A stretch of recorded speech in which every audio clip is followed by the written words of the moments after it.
Welcome to MG9 news. Kurnool జిల్లా మంత్రాలయంలో ప్రసిద్ధ పుణ్యక్షేత్రమైన శ్రీ గురు రాఘవేంద్ర స్వామి మఠం దేవస్థానం శ్రీ అభయరామ విగ్రహాన్ని విజయవంతంగా ప్రతిష్ఠించారు. మంత్రాలయం శ్రీ గురు రాఘవేంద్ర స్వామి మఠం పీఠాధిపతులు శ్రీ సుధీంద్ర తీర్థ స్వామి శ్రీ అభయరామ విగ్రహ ప్రతిష్టాపన చేశారు.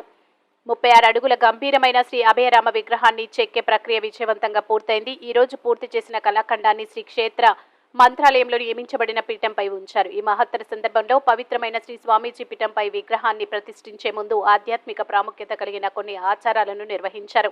MG9 న్యూస్ తో మంత్రాలయం ఇన్ఛార్జ్ తిమ్మారెడ్డి.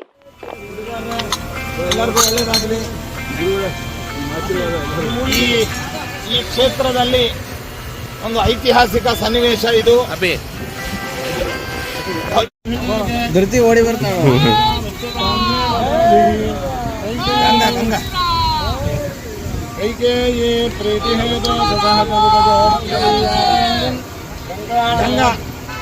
ಗಂಗಾ ತೀರ್ಥ, ಸರಯು ಮತ್ತು ಗಂಗಾ ಎಲ್ಲ ನದಿಗಳ ಪವಿತ್ರ ಜಲ.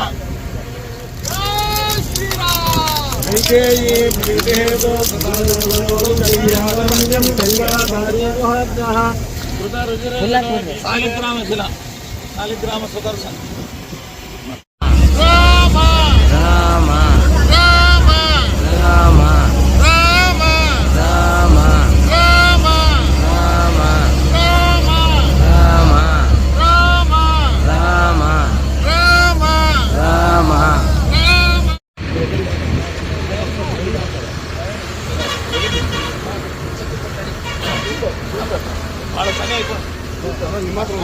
ಮಾತಾಡ್ತೀನಿ, ರಿಕ್ವೆಸ್ಟ್ ಮಾತಾಡ್ತೀನಿ.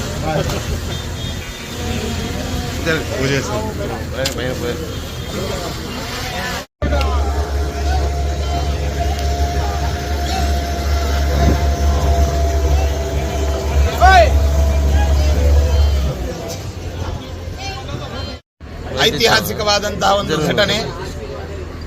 ಸುಮಾರು 52 ಅಡಿ ಎತ್ತರದ ವೇದಿಕೆ ಮತ್ತು ರಾಮನ ವಿಗ್ರಹ ಸೇರಿ 52 ಅಡಿ ಎತ್ತರದಲ್ಲಿ ಭವ್ಯವಾದ ವಿರಾಟ್ ಶ್ರೀರಾಮನ ಮೂರ್ತಿಯನ್ನು ನಾಳೆ ದಿನ ಇಲ್ಲಿ ಸಾಂಕೇತಿಕವಾಗಿ ಪೂಜಿಸುವ ಮೂಲಕ ನಾವು ಸ್ಥಾಪಿಸ್ತಾ ಇದ್ದೇವೆ.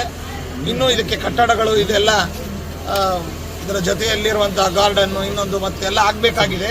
ಆದರೆ ನಾಳೆ ದಿನ ಅಯೋಧ್ಯೆಯಲ್ಲಿ ಏನು ರಾಮನ ಒಂದು ದಿವ್ಯವಾದ ಮೂರ್ತಿಯ ಬಾಲರಾಮನ ಪ್ರತಿಷ್ಠಾಪನೆ ಆಗ್ತಾ ಇದೆ. ಅದರ ಹಿನ್ನೆಲೆಯಲ್ಲಿ 22